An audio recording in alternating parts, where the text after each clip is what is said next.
கோலி talk Kollywood news. மணிரத்னத்தோட படத்துல நித்யா மேனன். கடல் படத்துக்கு அப்புறம் மணிரத்னம் இயக்கும் அடுத்த படம் பத்தி இன்னும் எந்தவித அறிவிப்பும் இன்னும் வரல. ஆனா அவருடைய அடுத்த படம் பத்தின பல்வேறு விதமான செய்திகள் தான் வந்த வண்ணம் இருக்கு. சிரஞ்சீவி, ராம் சரண், நாகார்ஜுனா, மகேஷ் பாபு ஆகியோர் அவரோட இயக்கத்துல நடிக்க இருக்கிறதா செய்திகள் வந்துச்சு. இப்போ மம்முட்டியோட மகன் துல்கர் சல்மான் மணிரத்னம் இயக்கும் புதிய படத்துல நடிக்க இருக்காருன்னு செய்திகள் வெளியாகி இருக்கு. மணிரத்னம் புதுசா எந்த கதையும் தயார் செஞ்சிருக்காம அவருடைய 1985 வெளியீடான மௌனராகம் படத்தை தான் மீண்டும் ரீமேக் செய்ய போறாருன்னு செய்திகள் வெளியாகி இருக்கு. மௌனராகம் படம் தமிழ் சினிமாவோட பொக்கிஷமான படங்கள்ல ஒண்ணு. இளையராஜாவோட இசையும், கார்த்திகோட துருதுருப்பான நடிப்பும், மோகனோட அமைதியான நடிப்பும், ரேவதியோட இயல்பான நடிப்பும்னு அந்த காலத்துல ரொம்பவும் பாராட்டப்பட்ட படம்.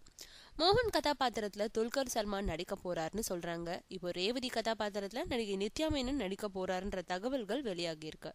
தமிழ்ல இன்னும் ஒரு சிறப்பான இடத்தை பிடிக்க முடியாமலே இருக்காங்க நித்யா மேனன். இந்த படத்துல வாய்ப்பு கிடைக்கும் பட்சத்துல அது நிறைவேற வாய்ப்பு இருக்கு.